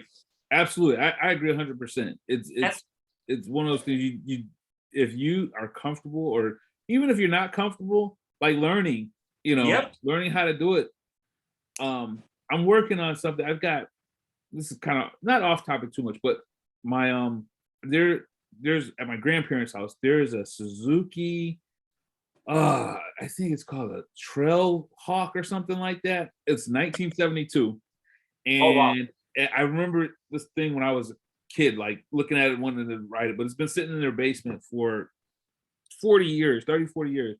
And I'm gonna bring it over. I'm gonna try to kind of revive it. So that'll be something that's hopefully down the line in a little while. So it kind of ties into what you were saying as far as, I mean, that's carbureted. That's going to be a whole different ball that we do. But I think I think that's going to be. I want my boys to kind of join me along with that as well, kind of so they can learn and get comfortable with that type of stuff too. So that's really cool. Another question that I kind of get asked a lot is just in regards to, like, people would ask me, for example, when it comes to like 50cc scooters and like 150cc scooters, is not getting a license worth it? Or in other words, like, should I get a 50cc just because I don't have to get a license, or maybe should I put in the work to get a license? So what are your thoughts on that? I think it's worth it to get your license. I think if you want to kind of test it out without it, and if you don't need it, that's fine. But why limit yourself? If you get to a point where, hey, I love this, you already have that taken care of, and then you could say, okay, now I can go out and get what I want, and register, and it's not a problem. I think it's worth it. I mean, why limit yourself? I know, exactly. One thing that I always tell people, and people ask for this like all the time, I'm like, first of all, like, if you're in the United States, a ton of community colleges will teach you how to ride a bike for free. At least in the Midwest. Like, they literally have like free classes. You come in, it's like a 3-day thing. They'll give you a bike, they'll teach you how to ride, how to shift, and they'll get you the license. They'll teach you how to pass the test. Right. If you do not do that, that's not what I did. Because I just, like, the lines for those type of things are like, you have to wait a long time. Months, exactly. So I'm like, I don't want to do that. I basically went down to my DMV, didn't study whatsoever for the test. It was basically like a card test. It was like 15 questions. I missed 3, and this is funny. The one question that I missed was the brake question. Obviously, in the scooter, they're both brakes. Right. But on a motorcycle, the left is the clutch. Right, exactly. Right? And I know that. So that's that I missed. They asked me what was the clutch. And I'm like, I don't know what I put down. I put down, it was the foot thing. And that's obviously the brake on an actual motorcycle. Right. Kind of funny because they tailored their test towards the motorcycle. Right. Exactly. Right. And that's the question that I missed, which is kind of funny. Then later on, I learned that, oh, shoot, that's the clutch on an actual. You weren't wrong, though. You weren't wrong. I wasn't. Exactly. I wasn't. My thing is the brake. Exactly.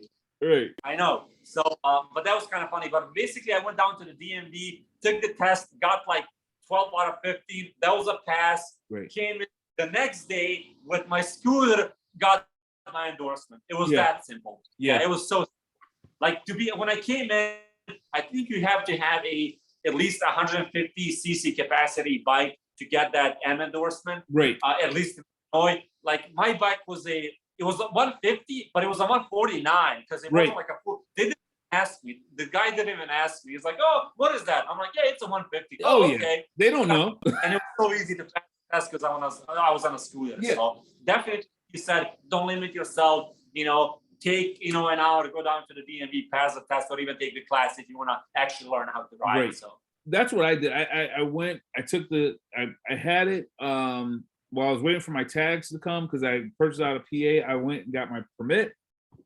Got comfortable with it. I did some crazy, figure eights in my driveway. Learned how to, get comfortable with it. Went down, scheduled the appointment for the endorsement. Yep. Done. Easy. Yep. I think that's the other thing. It's so much easier to do it on a scooter. I think. Yep. So you took the ADV to pass the test? Yeah. Oh, awesome! Yeah. Awesome. It was easy. It was easy. It was, because I'd gotten about a week or two. I was, and the test itself, the actual the written portion, that was easy. It was one of those things. I just refreshed myself with it a couple, little bit, and then went and took it. So yeah, that's kind of cool because now you have that memory that you pass your motorcycle test on the ADV. So exactly. you always remember that. So yeah. Right. I still want to. I do think though that it's important to continuous learning as far as like just safety and things like that. I think that's important. I watched a lot of the Dan the Fireman? Have you ever seen him? I haven't seen that. Yeah. He does a lot of after, like, he does crash reviews. Okay. And I've had some of the stuff that, even though I was on a scooter, I've had, because the thing about it, a scooter, being on the road with a scooter and a motorcycle, it's just, I think there's no difference as far as the danger. No, I don't think so. Yeah. And I think that's a misconception because people assume that scooters are safer than motorcycles. I mean, like, same thing. Traditional is the same thing. Same thing. You may not have the speed, the capacity of speed, but if you crash into something at 50 miles per hour, yeah, gonna have a bad day. Yeah. So yeah. So what are your thoughts in regards to that whole safety thing about having the proper gear? Because I'm asking you, because to be completely honest, like, I have a helmet, I have a pair of gloves, that's it. I don't have a fancy motorcycle jacket with, like, protective padding and whatnot. I don't have anything to protect my knees. So what are your thoughts on that? I think it's one of those things, it is your choice. But I personally, I gear up for the most part. I might skip the jeans I have, because I'm riding jeans and things like that. I remember I was riding the ADV with my buddy. Well, I went to my buddy's house. I had first gotten it, and it was like, dude, I've never seen somebody dress up have so much gear on to ride a damn scooter. I said, hey man. So, but I think it's important just because obviously the helmet, that's the most important thing. Yep. And when you're looking at an injury where you're breaking bones, I don't know that having a certain gear on is going to protect you there.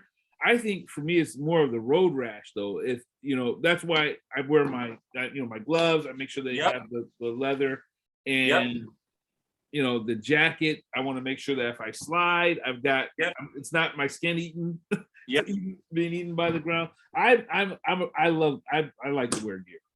I don't like to wear gear. I wear gear because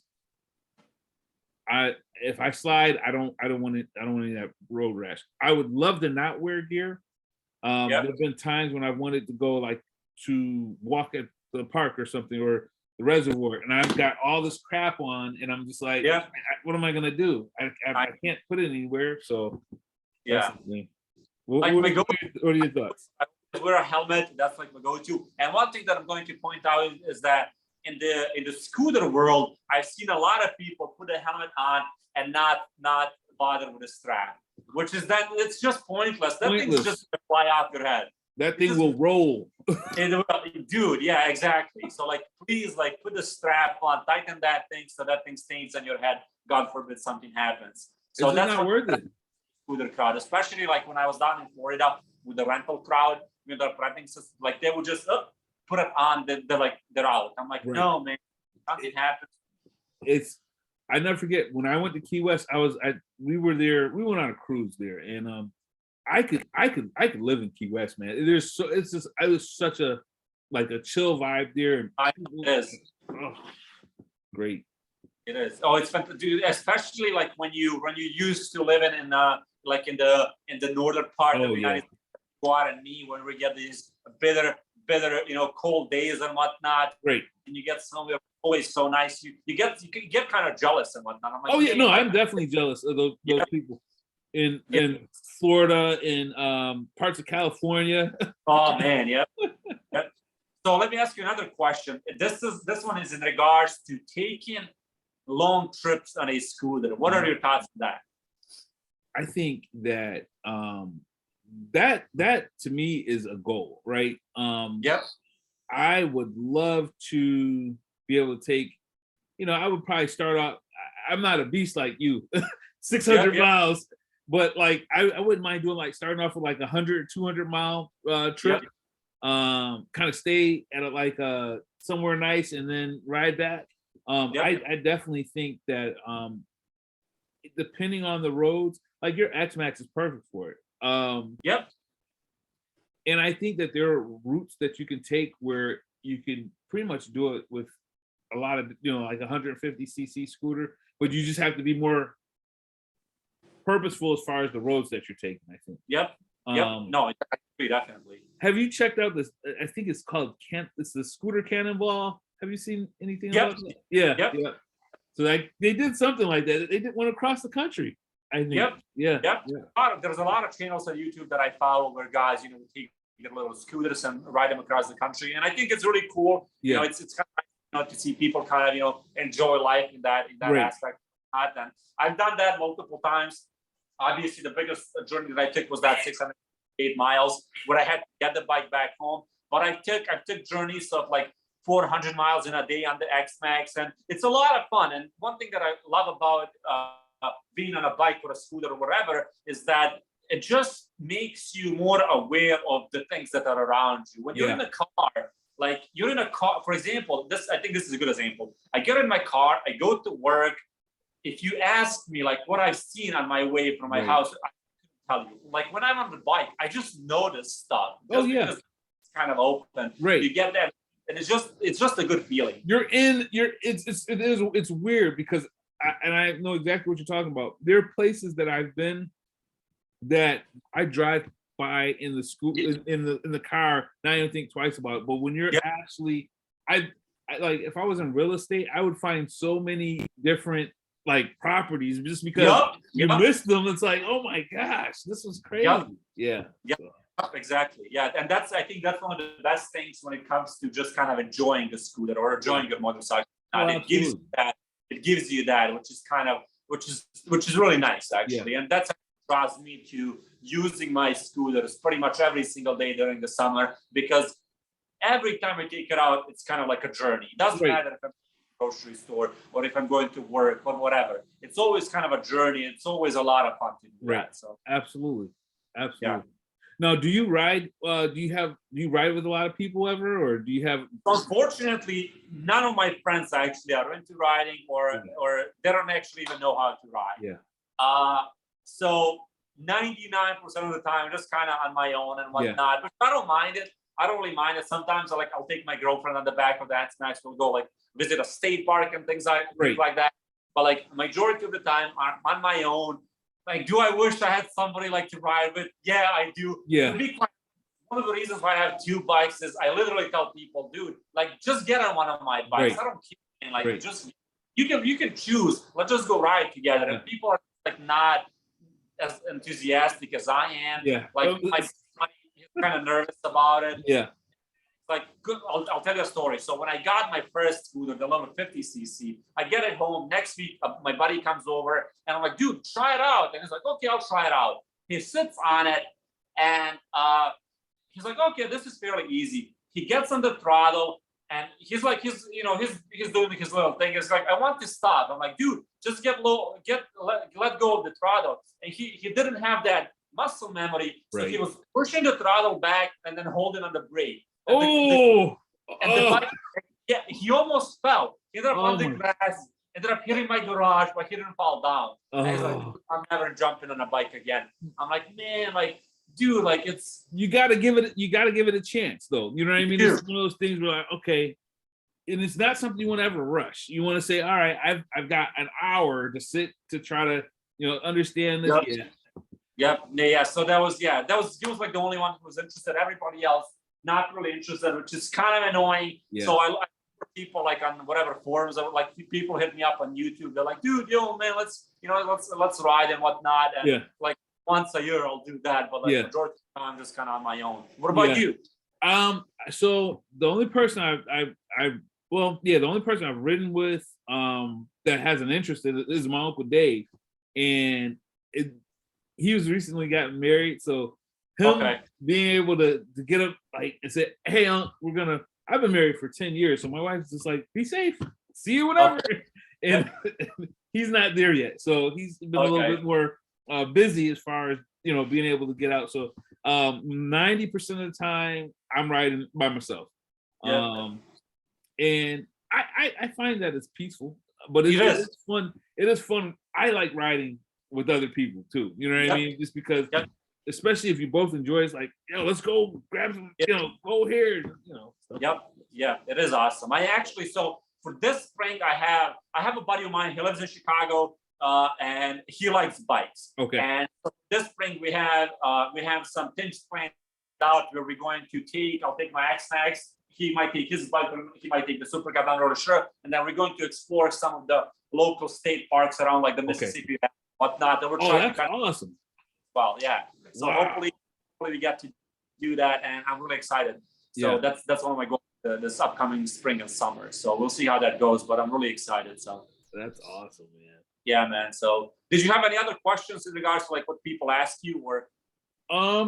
Those, I mean, I'm sure I've got a bunch from my last video that I just posted. I gotta make sure I go back and answer them because I posted in the middle of the night and I woke up and was like, oh shoot, there are about 10 questions here. So but they were more related to my new bike.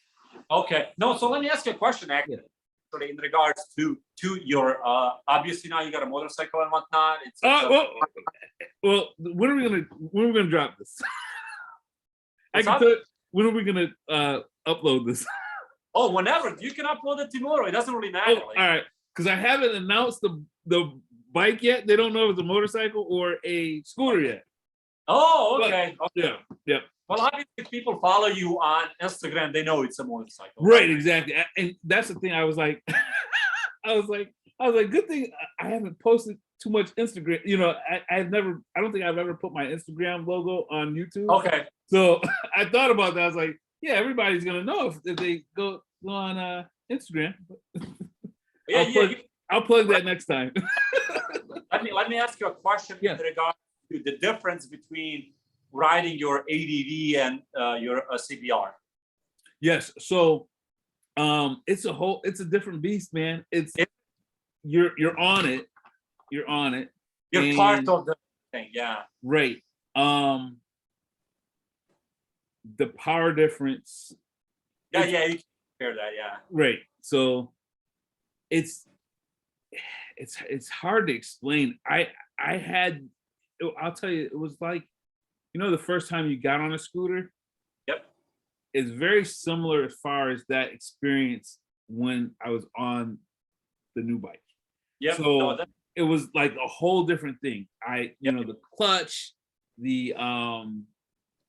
I stalled a couple times. But then I was like, okay, we're gonna do this. Between you and me or anybody watching, I have not. Like, I think maybe once or twice when I was a kid, I got on a dirt bike or something like that. And I don't know how well I did with it, but this was 20 years ago. But I taught myself literally in maybe an hour. Yeah. Because I understand, how the clutch, and I think part of that comes from me knowing how to drive a manual, but I got on it I was nervous, and I was like, man, this is real stupid for you to go out in the middle of winter with snow on the ground. Yep. But it was 43 degrees, so it wasn't ice, hopefully, or Yep. thankfully it wasn't too much ice there. So but it was amazing, man. But I'm sure that your experience on the ADV helped you. Oh yeah, for sure. It'll help you be more confident when you got on the CPR. Yes, I would not have taken my time with the ADV out of the equation, because it's given me I'm comfortable now on the road. Yep. You know, I remember when I first got on the ADV, I was afraid, like if a car was coming by me, I was like, oh, you know. Yep. And being able to have that experience from the ADV, I know, okay, if there's a car coming, okay, you know, I've got my wherewithal there. So and I'm glad I went this direction. And I think, because initially I kind of thought about going right into a motorcycle, but I had that, my mentality said, hey, a scooter's safer. Yeah. So that's how I ended up in the 80, you know, with the scooter instead of the motorcycle initially. And then no, that's awesome. Just because I'm kind of the same way. I'm a really cautious person myself, and that's just because not only for my safety, but for the safety of other people as well. Right. And, like you, like I don't want to drop my bike. I don't want to hurt myself. I don't want to damage anything and whatnot. Right. And I think that's a good mentality to have for anybody, you know, who's maybe thinking to get it. You have to be cautious. Just take it easy, and you know things will come to you. Right. Well, let me tell you a story. When I got the Super Cub, this thing it has a shifter, but it doesn't have a clutch. And I've ridden a Grand before. That was like the only motorcycle that I've ridden that had a clutch and a shifter. Okay. Right. I've ridden that once. That was kind of fairly easy and whatnot. So I get on Super Cup. It doesn't have a clutch. It just has the shifter and whatnot. But just having that experience made me just super comfortable. Oh, like, I was like so comfortable that I didn't even think about it. And it's like the same thing when I jumped from like over 50 like to the Xmax. Xmax, it's a big scooter. It's like 400 pounds. Yeah. And I remember I had my little 50 between my legs. You know, it's 200 pounds, man. Oh yeah, that's a big difference. What if this thing tips over and what? It's heavier than I am. You know? Right. And then I learn how to balance it. And then I literally feel like you can put anything between like my legs and I'll be able to balance it. Right. Just have the experience and whatnot. So it's priceless. It's priceless. Smart. Start small and then easily, you know. Absolutely. And and that kind of goes where, because I was considering going to a different new bike. But then I was like, man, and the reason for it was because it would have been like a bike that you could keep forever. But I said, that's a lot of power to have on hand. It would have been it was 650, so it wasn't like a 600. It was a 650, which are not as, you know, crazy as a 600. But then I said, you know what? I've got children. I've got, you know, I don't want to put myself in danger, and you know, I want to kind of take my time and build up the skill set to be able to enjoy it.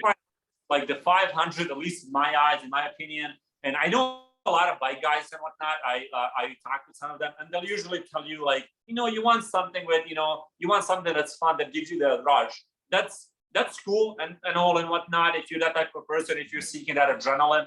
But in my eyes, like a 500 is a bike you can keep forever. Just because it gives you everything you need. It's quick enough, it has the capabilities, and it's, you know, easy enough to drive. It's not going to keep you like 1,000cc bike. Exactly. So it's one of those things where I know if I don't, like, I'm trying to, you know how these bikes are, man. You get one and you're like, oh, okay.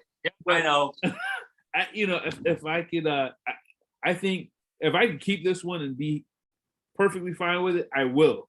I think you will. I hope so. You know, and the thing about it is I was so, I wanted to be out there all day long. I went around the block like 3 or 4 times. I was like, so, but soon, man, spring's coming, you know, and in a month, being patient. So no, I think that's a great choice. Actually, I myself, so I'm in that boat where like I want the motorcycle. I want some. I don't even know why. Like I have two bikes. They're they're great. I can take them wherever. But like I'm in that boat. Like I want to get a motorcycle. I'm not really sure what I want. I'm looking at like the Rebel 300, Rebel 500. I'm looking at the MT-03 from Yamaha. Yeah, those are nice. Yeah.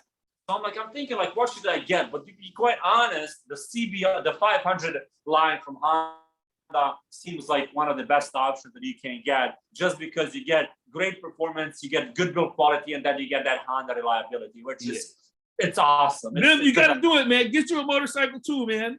I know. Literally, I'm literally every day. I'm on Facebook Marketplace looking at things like that I can kind of get for myself. And currently, I'm thinking about maybe Yamaha MT-03, which is similar power to my Xmax, which is pretty much all I need. I'm not looking, go from 0 to 60 in like a second. I don't really care. Right. That's on the one of the things that I want to get. That Rebel 250, just because it's cheap, maybe it's kind of a gateway into that world as well. So I don't know, maybe in a couple of months, who knows? Okay. And then so there's also the whole thing.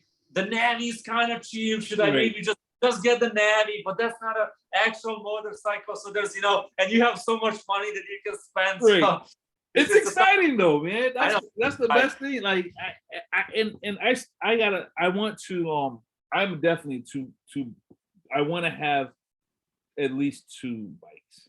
Yep. All the time. You know what I mean? And I think that with my latest purchase,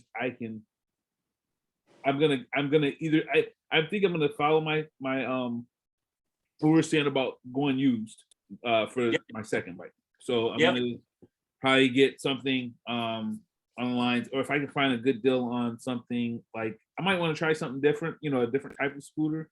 Yep. But I definitely want to have 2, just so I can have that flexibility to go from one to the other. So Yep. No. Yeah. I see that. Yeah. I'm also like I'm not only 2 type of a bike guy, like as many bikes as I can afford. Right. Yeah. Yep. Yeah. Do you just want to should we wrap this up and then? Yeah, man. This was amazing. I had a lot of fun, to be quite honest. It's the first time we're doing this, and I think we did okay. So, dude, we crushed it, man. We crushed it. So, and I think we should try to do this at least once a month, man. If we can, if we can. Sure. And if there's some have you ever seen Scooter Newbie? I think so. I'm not sure. She's in Texas. She has a Vespa. Yes. She's awesome. She's awesome. She's amazing. Scooter Hound. Have you seen him? I've seen his videos. Yes. He's got the Xmax stuff too. So. Oh my God. He's putting out so much stuff that I'm impressed. So that guy, I sent him a message. I'm like, dude, how are you doing this? You're putting a new video every day. And he's like, dude, it takes me like 7 hours to edit this. I'm like, dude, I know how long it takes to edit. And he's like, yeah, man, I just want to help people out and whatnot. I'm like, dude, it's nuts. He also had the ADV, which he sold to get access. Yep. He's. I've talked to him. We should try to do figure out like a smaller channel, like collaboration where we're all kind of that'd be awesome, man. So, for sure, I'll be down to do that. Yes. All right, cool, man. Now, awesome, man. Well, you can stop this. You can stop the recording. It was really nice meeting you, my man. Likewise, brother. We got the text. I'm gonna send you this as soon as I figure out how to do it. So I'm gonna drop it. I'm gonna try to drop. That was a big file, so let me see. I want to make sure. That's probably gigabytes, man. Huh? This is probably gigabytes. Oh yeah. Oh, absolutely. I have not used Google. Is there a way to send it through Google? Yeah, I'll send you the info. Yeah, you don't have to worry about it now. I'll send you the info.